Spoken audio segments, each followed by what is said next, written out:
サーフィンはもうとにかく水の中にいて開放感がたまらない。例えば技が決まったり、もちろん試合に勝った時なんかは自分が自分で価値のあるもののように思えた。私が試合で勝てばすごくフレンドリーに仲良くしてくれる人もいたし、絶対勝ち上がってやると思ってたし、でも実際そんなに大きい大会じゃないけど試合に勝っても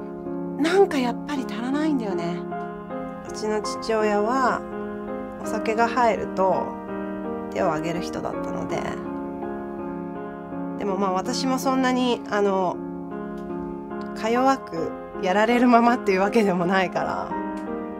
もう夜中に帰ってきて父親のタバコ勝手に吸っちゃったことすごい怒られて、胸ぐらをこうガッて掴まれて、私高校生の女の子なのにボタンが全部取れて、で手を挙げようとするから、私も昔の電動の鉛筆削りの重いのとかバーンって投げ返したりとかして、お父様お母さんと別れて別のところに行って別に暮らすって、そう言われることイコール私のことも必要ないんだなって思った。なんかとにかく寂しくて、誰かに必要とされて受け入れてもらいたくて、正直彼氏が一人いても足らない感じだから、もう同時進行でいろいろ付き合ってみたり。そんな時母と離婚してしばらくずっと会ってなかった父親が亡くなったって聞いたんだよね。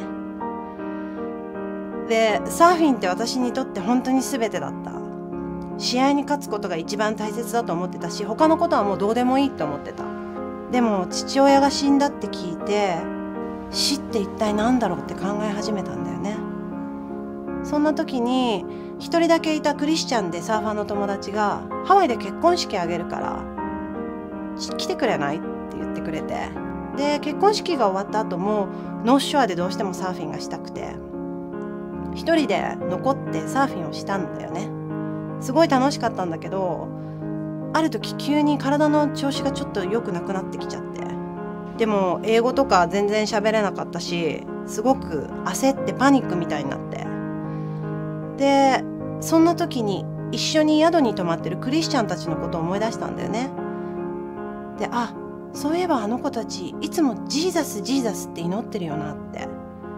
でもう藁にもすがるような思いで、私もそのジーザスとやらに祈ってみようって祈ったの。ジーザスお願い助けてって、そう一言だけ。そう祈ったらその後すぐになんかこう声みたいなものがいきなり聞こえたんだよね。大丈夫だよって。その声が聞こえてから私体の具合がどんどん良くなってきて、なんかちょっとこれって変なのって、調子は良くなったけど気にしないで流しとこうって。でもすごく気になったから教会に連れてってもらったの。教会に行ってなんかこう立ち上がって歌とか歌う時間が始まって、いきなりまた前に聞こえた声と同じ声が聞こえたんだよね。やっと気がついてくれたんだねって。お前のことずっと待ってたよって。お前が私にやっと気がついてくれて本当に嬉しいよって。バーッと涙が出てきて、ただただ分かったんだよね。神っていたんだって。すごくごめんなさいって思って。私本当に人に言えないような悪いこと結構いっぱいしてきたんだけど、そんな私でも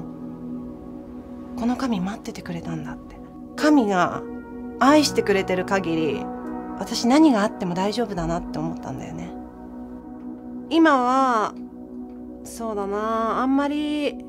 気にならなくなったかな。人にどう思われるとか、認めてもらうとか、愛されるとか、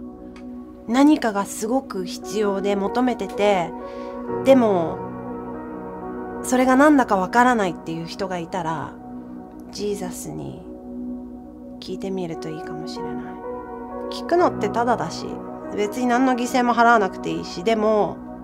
一言ジーザス助けてって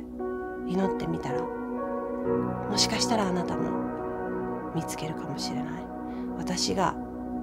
見つけたこの絶対話したくない価値ある何か。